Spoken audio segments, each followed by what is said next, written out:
नमस्ते। कभी सोचा है कि भारत से हजारों मील दूर साउथ ईस्ट एशिया के बीचों बीच दुनिया के कुछ सबसे भव्य हिंदू मंदिर मौजूद हैं? आखिर कैसे? आज हम पत्थरों में छिपी इसी कमाल की कहानी को समझने की कोशिश करेंगे। तो चलिए अपनी यात्रा की शुरुआत करते हैं इस एक तस्वीर से।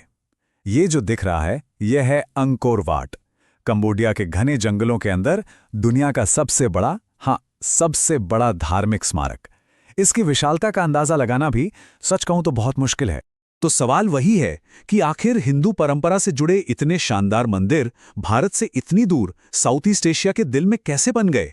ये एक बहुत ही दिलचस्प कहानी है और चलिए इसे एक एक करके समझते हैं। तो ये जो कल्चरल यात्रा है ना, इसकी जड़ें जुड़ी हैं सदियों पुराने समुद्री रास्तों से। असल में सारी कहानी वहीं से शुरू होती है। देखिए, हुआ ये कि भारत के जो मजबूत समुद्री साम्राज्य थे, जैसे कि चोल और कलिंग, उनके व्यापारी और नाविक इन इलाकों में पहुंचे। अब वो अपने साथ सिर्फ सामान तो नहीं लाए, है ना? उनके साथ आए नए विचार, उनका धर्म, उनकी संस्कृति। और बस इसी असर के चलते वियतनाम, कंबोडिया और जावा जैसी जगहों पर बड़े बड़े हिंदू राजवंशों की नींव पड़ी, जैसे खमेर एम्पायर और मजापहित एम्पायर। तो चलिए अब अपने इस सफर के पहले पड़ाव पर चलते हैं, और वो कोई और नहीं बल्कि भव्य अंकोर वाट ही है। एक बात समझनी बहुत जरूरी है, ये सिर्फ एक बड़ा मंदिर नहीं है। नहीं, ये दुनिया का सबसे बड़ा धार्मिक कॉम्प्लेक्स है। मतलब इतना विशाल कि इसके चारों तरफ जो खाई है ना, उसे भरने में ही शायद महीनों लग जाएं। इसकी इंजीनियरिंग आज भी एक अजूबा है, एक चमत्कार। इस कमाल के स्ट्रक्चर को बनाने में खमेर सम्राटों को सदियां लग गईं। हाँ, सदियां। वैसे तो इसका ज्यादातर क्रेडिट सम्राट सूर्यवर्मन द्वितीय को दिया जाता है। और जानते से खास क्या बनाता है? इसका आर्किटेक्चर। इसमें साउथ इंडिया की चोल स्टाइल और वहां की लोकल खमेर कला का एक कह सकते हैं एक बहुत ही खूबसूरत फ्यूजन देखने को मिलता है।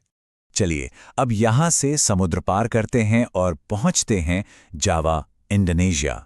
अपना अगला स्टॉप है प्रम्बानन। ये भी एक मंदिर कॉम्प्लेक्स है, लेकिन इसका मकसद थोड़ा अलग था। प्रम्बानन को आप दूर से ही पहचान लेंगे। कैसे? इसके ऊंचे नुकीले शिखरों से ऐसा लगता है जैसे ये आसमान को छूने की कोशिश कर रहे हो। जहां अंकोर वाट जमीन पर फैला हुआ है, वहीं ये मंदिर ऊपर की तरफ बढ़ता है, और यही बात इसे एक बिल्कुल अलग पहचान देती है। जरा इस नंबर पे गौर कीजिए, 240 से भी ज्यादा।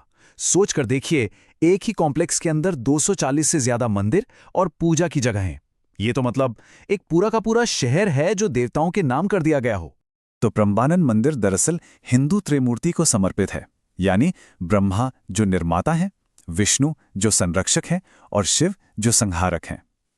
इसे बनवाया था 9वीं शताब्दी में मातरम साम्राज्य के संजय राजाओं ने, जो भगवान शिव के बहुत बड़े भक्त माने जाते थे। और अब हम पहुंचते हैं अपने इस सफर के आखिरी पड़ाव पर, एक ऐसा मंदिर जो अपनी लोकेशन, अपनी ड्रामेटिक लोकेशन और गहरे सिंबॉलिज्म के लिए मशहूर है। इसका नाम है प्रिय विहार। ये मंदिर किसी समतल जमीन पर नहीं है, ये एक बहुत बड़ी चट्टान के बिल्कुल किनारे पर बना है। ये लोकेशन इसे एक ऐसी खूबसूरती देती है जो लुभावनी भी है और थोड़ी सी खतरनाक भी। इसे वाकई बादलों का मंदिर कहना गलत नहीं होगा। आप देखिए, इस मंदिर की लोकेशन का एक बहुत गहरा मतलब है। हिंदू माइथोलॉजी में एक जिक्र आता है मेरू पर्वत का, जिसे देवताओं का घर माना जाता है। तो बस प्रिय विहार को उसी पवित्र मेरू पर्वत का एक प्रतीक, एक सिंबल मानकर बनाया गया था। यह भगवान शिव के पहाड़ी अवतारों को समर्पित है। इस मंदिर का इतिहास भी काफी लंबा और दिलचस्प है। इसका बनना शुरू हुआ 9वीं सदी में, और फिर 11वीं-12वीं सदी के आसपास खमेर सम्राटों ने इसे और भी ज्यादा बड़ा और भव्य बनाया। यहां तक कि आज के जमाने में यह कंबोडिया और थाईलैंड के बीच एक विवाद का कारण भी बना, जिस पर 1962 में इंटरनेशनल कोर्ट ने कंबोडिया के हक में फैसला सुनाया था। तो इन तीनों मंदिरों की ये जो यात्रा है, ये हमें एक कॉमन हेरिटेज, एक साझा विरासत तक ले आती है। ये सिर्फ पत्थर और गारे की इमारतें नहीं हैं, बिल्कुल नहीं। ये पूरी इंसानियत की धरोहर हैं।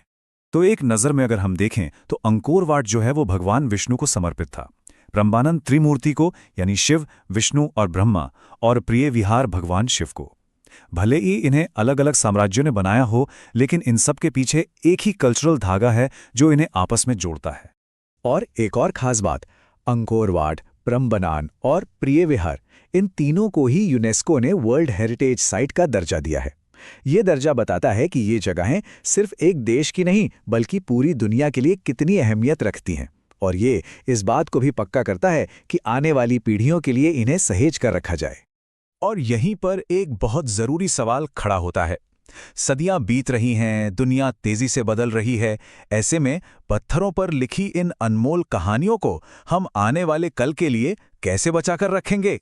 ये एक बहुत बड़ी चुनौती है और इस पर हम सबको मिलकर सोचने की जरूरत है।